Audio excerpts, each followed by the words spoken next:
Hello everyone, I hope you've had a wonderful day so far today. I'm going to be doing some inspired messages for you, pulling a couple cards. This is timeless, as they say on YouTube. I'm finding I love videos like this. This is how come I wanted to do videos like this, because I don't watch too much YouTube, but when I do, I'm usually looking at videos like this. I love 13 Moon Tarot, Julie Poole, Swimming in the Void. These are all channels that are very inspiring for me. And you know, when I do my work, I've been a professional medium for 10 years, so I am absolutely a channel.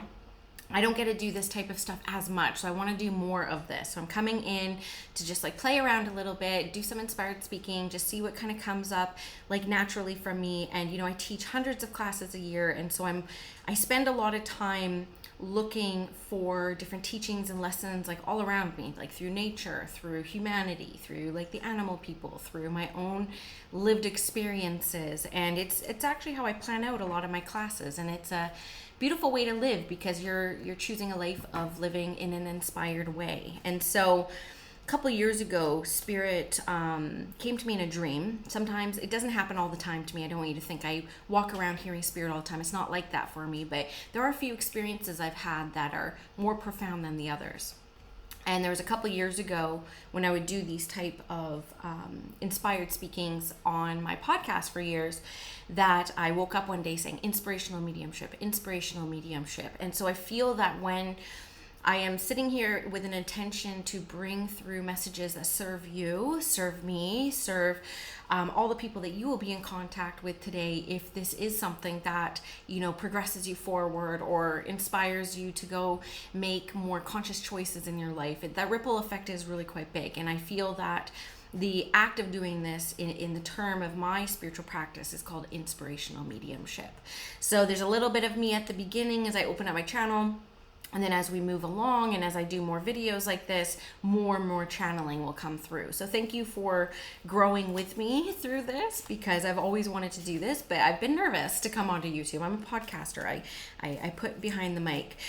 I'm used to being behind the mic and not in front of the screen. So we're going to grow together on this channel, and let that just be a lesson for you that you're okay to grow in the public eye, and like you don't have to wait until you have everything all figured out until you put yourself out there and share a bit of yourself with the world. So when I was tuning in this morning, because I knew I would be recording this video, so I start to pay attention to what's happening in my life and the choices that I'm making and the thoughts that are kind of coming in. And I know that what's in one is in the whole. And so I know if I'm experiencing like a little bit of this, then this would be a message that somebody else may also resonate with at the time that you get to listen to this. And this morning I usually listen to some storytelling. I love storytelling. So I'm usually like listening to like The Moth podcast or Caroline Myss lectures, really inspirational and deep stuff. But this morning I felt like I wanted to laugh, and laughter is incredible medicine. And I chose to watch a bit of stand-up comedy from this comedian that I recently found on YouTube. Josh Johnson is his name. And I chose to get ready and do my hair and my makeup. I know I'd be doing YouTube today. And I chose to laugh for 20 minutes while I was doing it. And I was laughing. I couldn't even put my mascara on for a while. And so I thought about that and just thought like, and I taught this in my membership like a couple months ago. I did a whole video on this about how, you know, the content that we consume and the things that we are consuming in our lives, and our consumption is a choice essentially.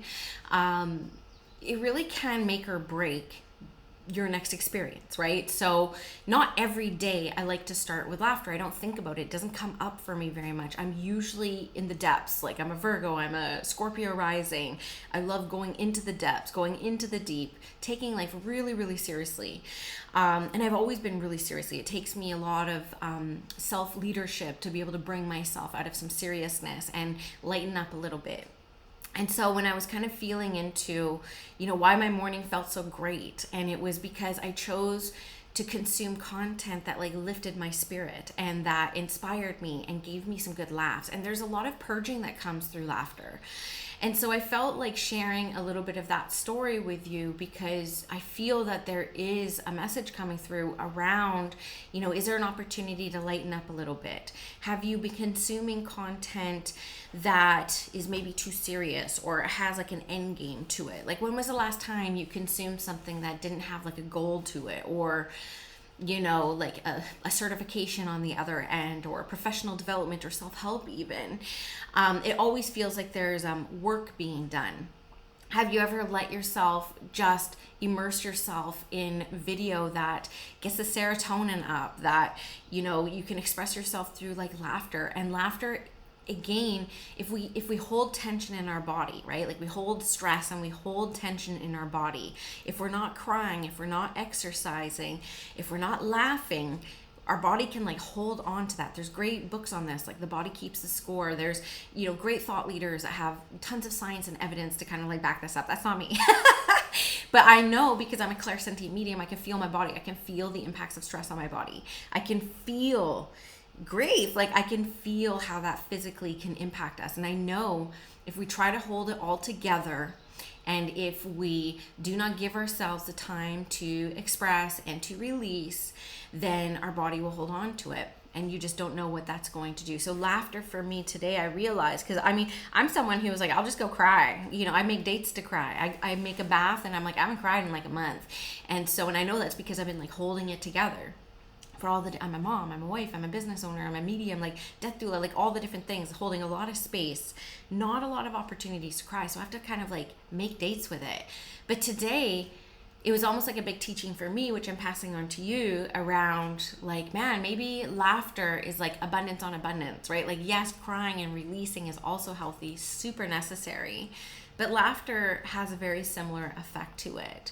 And so, you know, I used to work in First Nations health governance, and all that really means is that we were building consensus to get all these Indigenous chiefs on the same page about what we want to do with healthcare. So I was there during this like consensus building time, and we would go to like very serious meetings where there would be like 50 chiefs in the room, and everyone has like the things that they want to bring to the table that their community have directed them to bring to the table. And it was always like really intense. But one thing that surprised me about reconnecting to that Indigenous culture for me through this work that I used to do before I was a full-time medium was how much laughter there was in the room. And how even though some of the conversations and all of the conversations were like serious, I couldn't believe how much humor people could still bring into these conversations. And that's a very Indigenous thing. Like people, and it's not always, there's of course stoic and like there's seriousness as well, but being in these meetings really did show like how laughter can heal. And I heard a few elders get to remark on that over the years too. It's like laughter is medicine, and laughter helps us heal.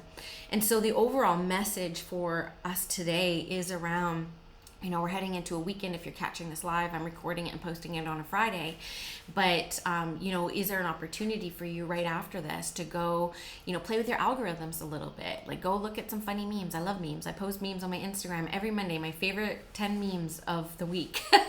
Because I want to show that side of myself too. I'm very serious. About 95% of my content is going to be like death and dying and like personal health and like overcoming fear.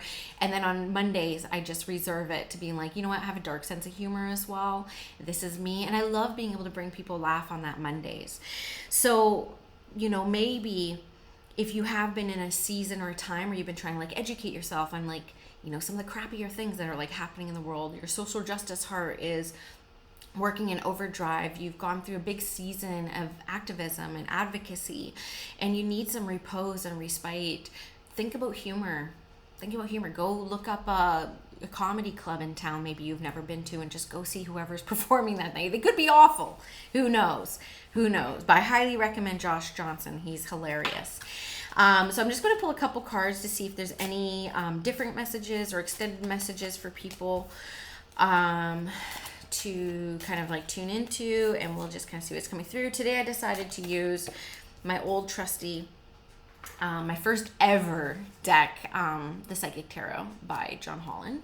And it's my first ever deck, still one of my favorites, and I love it because it's like a tough love deck. But Yeah, what I'm picking up around these two, and I'm not a relationship girl. You'll probably hear me say that in like every video. I'm really not. I'm not qualified to touch on this topic. But what I will say around it, I feel that that's going to be a really big focus of whatever today is. And it's either going to be for those who are coupled up. I feel like there may be a deeper level of respect and understanding of partner. And then for those who are not coupled up, I'm feeling very much that there's clarity around maybe you've tolerated too much in the past. It's like, these are the things that I will tolerate. And then, I feel inspired to just say, get a little bit more specific with that, with what you want out of a relationship, how you want to feel out of that relationship. I do think harmony should be a keyword on that list. Big synchronicity kind of coming up for me around this too, but it's coupled with this two, which is also a harmonious card, right? Like 2 is a very even number. It's like duality, of course, but it's a complete number to me. Like with ADHD, I love whole numbers. It's a nice whole number. But it really does bring around this like divine free will. And I think yesterday I just posted a video like, watch out, you manifested this, and this manifestation word is coming up as well. Sometimes when I can feel it when I'm in a time of manifesting, I can feel the energetic shift in my body. I can see how the world responds around me. I can see it. I can feel it. And sometimes I get a little bit freaked out. I'm like, whoa. My mind's too focused over here on the things that are not working. I have to be careful about what I'm thinking about. I have to be careful about what I'm focusing my intention and attention on. Because when I'm in these energetic seasons and times of really being able to like co-create, I can create anything I want, right? And that's good and bad. We always think of manifestation as like positive, but we can also, just with the way the laws of energy and cause and effect and choice and consequence, I mean, these are divine laws that are at play. We just got to be mindful of that. So this kind of ties into the earlier message around, if you are like hearing this, like, oh, I don't know if I can manifest right now. I need my mental resilience to kind of come back, or I need to bounce back from like this thing that triggered me last week. Think about consuming really positive content. I mean, you kind of are here right now, right? So, go look up something kind of funny, cat videos, like whatever you want, whatever can kind of like switch your energy around a little bit, because this manifestation thing keeps coming up. Like, you just have to be careful what you're focusing your attention on. And I said this to my daughter yesterday, actually, because she auditioned and she got this part, but it wasn't the part that she really wanted. But she got a really great part, and she's actually like opening the show, like with her character, but it wasn't the character that she really wanted. And so like we just had this conversation, like, think about the energy we're like spending, right? We're trying to talk in 10-year-old terms here, but look at the energy we're expending talking about like the part you didn't get, when we could use this energy to get really excited about the part you do have, right? And it's like we could choose right now where we want to put our energy, and both are okay. Both lead to their own experience, and both lead to their own outcomes, and both lead to their own stories that we'll carry with us. They're both beautiful, and there is no wrong choice. There's only choice and consequence, right? There's no right or wrong. It's like you choose, you see the outcome, and that's what it is. That's all it is. It's not personal. It's just what it is. And so we have to make these really conscious choices day in and day out about the people we hang out with, the content that we consume, and what we choose to focus our energy and attention on. So when it comes to relationship, there must be, I don't know what the stars are doing today, but there must be some focus like around possibly relationship with this coming up. Just be careful what you wish for. And I'm going to heed that as well for myself. So I did pull this power card. So again, when I feel into this, I am really being brought to that, like that energy. Like we're in a time of energy right now that does feel expansive. I feel like if you were to ask me a week ago, I'd be like, yeah, the energy feels like really contractive, not just because of what I'm experiencing, but I hold space for a lot of people who hold space for a lot of people. So I feel like I do get a really decent temp check on like what's happening collectively, because I can hear the same stories from different people, and I'm like, yeah, there's definitely themes to it. So this just kind of to me reiterates like you do have the power around a lot of like your lived experience. And this has nothing to do with what you have materialistically. This is all inner world. This is like how you see the world. We know, I love that quote, like hell is like a mindset. I can't remember the exact word, but hell is a state of mind, right? Like hell is a state of mind. And you hear this from people who did long prison terms, you know, like that's a really good example. It's like people who did like long prison terms and they gave their bodies away for like decades, but they said they didn't take my mind, right? They didn't take my mind. And so like there's lots of beautiful stories out there around, you know, the power of the mind and how much choice we have around that. So hopefully you got something out of this message today. If it's for you, let me know. If you got something out of it, let me know what it is below. If you love the earrings, these are brand new. I just got them at a powwow last weekend. This is Copper Canoe Woman. I'll tag her below. I love supporting Indigenous enterprise. So if you listen to my channel, I will be plugging Indigenous content creators and artisans because that's what we do. So I'll leave you there. I hope you have a wonderful day. I pre-recorded a video to drop tomorrow and then we'll see what happens Sunday. But if not, I'll see you next week. Bye, everyone.